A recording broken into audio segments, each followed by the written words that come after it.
শুরু করি, হ্যাঁ বলেন। আলিফতে আল্লাহ, বাতে বাইতুল্লাহ, বাইতুল্লাহ আল্লাহর ঘর, তাতে তুফাহুন, তুফাহুন মানে আপেল,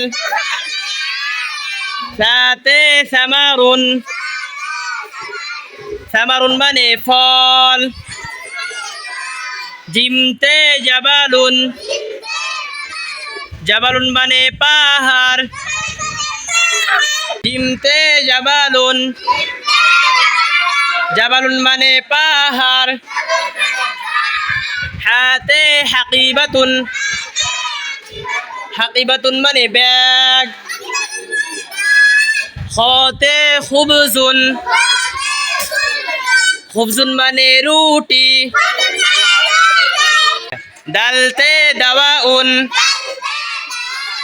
দাওয়াউন মানে ঔষধ, দালতে যাহাবুন, যাহাবুন মানে স্বর্ণ। ঠিক আছে।